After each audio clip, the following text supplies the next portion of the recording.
Hi everyone, welcome back to my channel. आज हम जिस बुक के बारे में बात करने वाले हैं उसका नाम है द वेल लिव्ड लाइफ और इसकी ऑथर हैं ग्लेडिस मैकग्रे। एक्सपीरियंस के हिसाब से उन्होंने 6 सीक्रेट बताए हैं जो कि एक लंबी और खुशहाल जिंदगी जीने के लिए हेल्प करते हैं।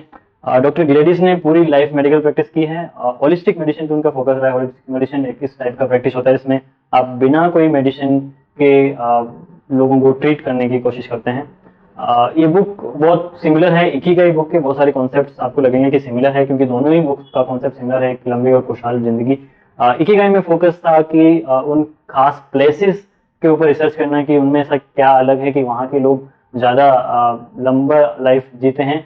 इस बुक में ऑथर ने अपने खुद के एक्सपीरियंसेस से और अपने और पेशेंट्स के एक्सपीरियंसेस के हिसाब से इस बुक को लिखा है। तो चलिए स्टार्ट करते हैं the well live life. The first secret is the juice.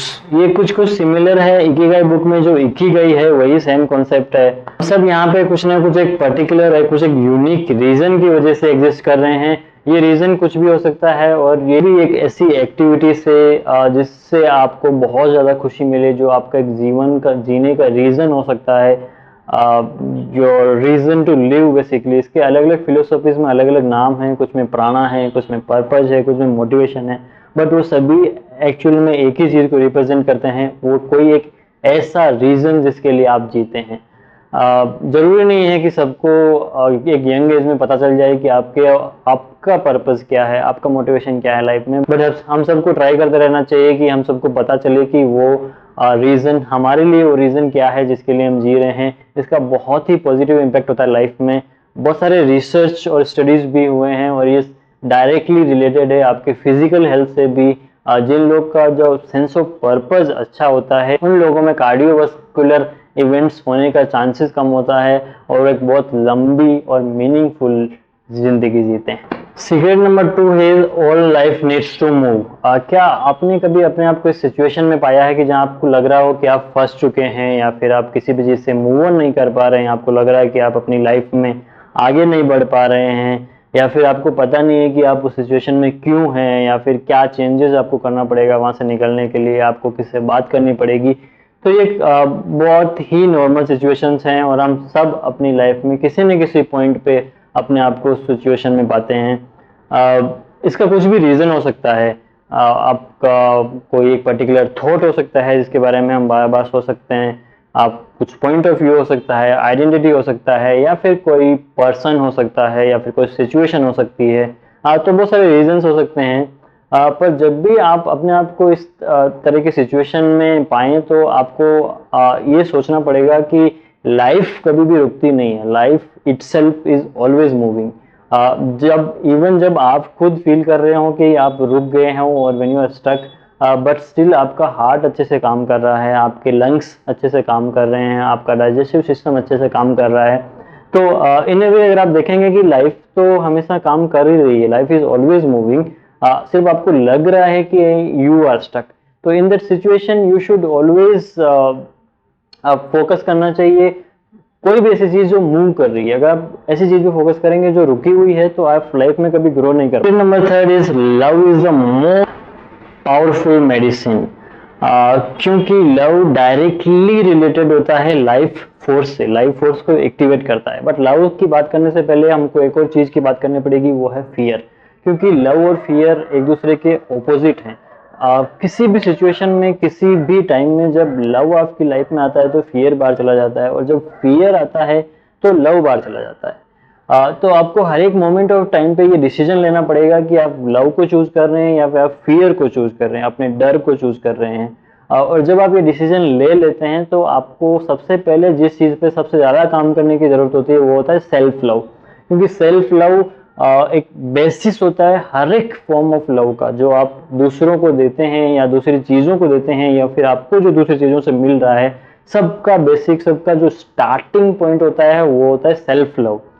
तो आपको अपनी लाइफ में अगेन एंड अगेन हर एक पॉइंट ऑफ ए टाइम ये पूछते रहना चाहिए कि क्या आप उस लव के लायक हैं कि नहीं। तो आपको ये क्वेश्चंस पूछते रहना चाहिए कि आपकी बॉडी वर्थ है कि नहीं लव के लिए, इवन दो उसमें इतने सारे इम्परफेक्शंस हैं। कि आपकी सोल वर्थ है कि नहीं उस लव के लिए, इवन दो आपने इतने सारे मिस्टेक्स की है अपने लाइफ में, क्या आप अपने ऊपर ट्रस्ट करते हैं, क्या आप अपने आप को एडमायर करते हैं, क्या आप अपने आप की रेस्पेक्ट करते हैं?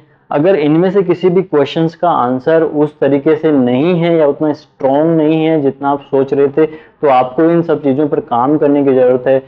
You need to make it better, and ये बहुत हेल्प करता है एक बेटर और हेल्दी लाइफ जीने के लिए। Secret number 4 is you are never truly alone. हम सब लोग किसी न किसी तरीके से फंडामेंटल लेवल पे कनेक्टेड हैं, पर हम इस चीज़ को भूल जाते हैं कि हम कनेक्टेड हैं, और हम अपने आप को एक सेपरेट आइडेंटिटी, एक सेपरेट बीइंग की तरह देखने लगते हैं, जो कि सच नहीं है। क्योंकि हम सब बहुत सारे रीजंस, बहुत सारे तरीके से कनेक्टेड हैं।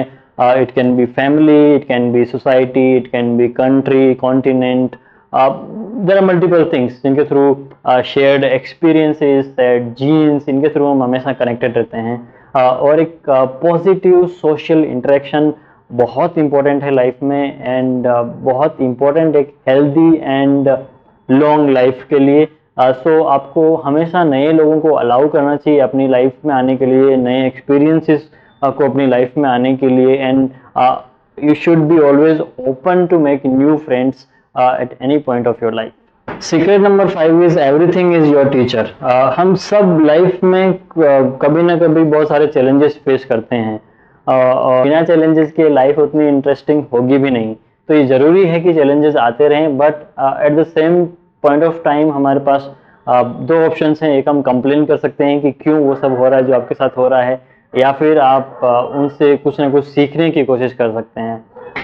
तो आप कितना भी बड़ा चैलेंज फेस कर रहे हो और आपको लग रहा होगा कि ये बहुत ही इम्पॉसिबल चीज़ है इसको सॉल्व करना या इससे बाहर आना, या फिर आपको समझ में भी नहीं आ रहा कि ये क्यों हो रहा है और इससे आप इसको कैसे हैंडल करोगे। आपको ऐसा लग रहा है कि दिस इज एंड, या फिर आप शायद कभी भी इसको सॉल्व नहीं कर पाएंगे। तो आपको हमेशा अपने आप से कुछ क्वेश्चंस पूछने चाहिए जो आपको ज़्यादा क्लैरिटी देगा। वो ये है कि क्या मैं इस पर्टिकुलर सिचुएशन से कुछ सीख सकता हूँ, या फिर क्या इसके मेरे लाइफ में आने का या होने का कुछ दूसरा रीज़न भी हो सकता है क्या? क्या कुछ ऐसी चीज़ है आपके आसपास अपने दुख, अपने एंगर और अपने प्रॉब्लम के अलावा जिस पे आप फोकस कर सकते हो? क्या आपके आसपास कुछ भी ऐसा चीज़ है, कुछ भी ऐसा ऑब्जेक्ट है जिस पे आप फोकस कर सकते हो अपने दुख और अपनी प्रॉब्लम के अलावा? इन क्वेश्चंस के आंसर आपको बहुत ज़्यादा क्लैरिटी देंगे और बहुत ज़्यादा हेल्प करेंगे इन चीज़ों को हैंडल करने के लिए। ये एक पर्सपेक्टिव चेंज है, ये एक ऐसा चेंज है जो आपकी लाइफ को कम्प्लीटली चेंज कर देगा, बट ये ऑटोमेटिकली नहीं आएगा। आपको ऑफकोर्स स्टार्टिंग में कुछ इंस्टेंस में आपको थोड़ा सा एफर्ट डालना पड़ेगा, और फिर ये एक हैबिट बन जाएगी। नंबर 6 है स्पेंड योर एनर्जी वाइल्डली। इसमें ऑथर ने एक्सप्लेन किया है कि आपको अपनी energy, although it's limited, conserve करने की ज़रूरत नहीं है, उसको बचाने की ज़रूरत नहीं है। आप उसको वाइडली एक्सपेंड करिए, बट रिस्ट्रिक्शन सिर्फ इतना ही है, कंडीशन सिर्फ इतना ही है कि किन चीज़ों में आपको वो स्पेंड करना है और किन चीज़ों में नहीं करना। तो वो सब चीज़ें जो आपको खुशी दे रही है, which is making you feel better, you should spend your energy वहाँ पे, क्योंकि लाइफ के साथ हमारा एक गिव एंड टेक रिलेशनशिप चलता है। अगर हम लाइफ को अच्छे से जिएंगे, लाइफ में अगर हम बहुत सारी एनर्जी स्पेंड करेंगे, तो life will give us energy, वो एनर्जी हमको वापस से मिल जाएगी, वो कभी ख़त्म नहीं होने वाली। तो ये थे वो 6 सीक्रेट्स जो डॉक्टर ग्लेडीज ने अपनी लाइफ से सीखे, अपनी मेडिकल प्रैक्टिस से सीखे।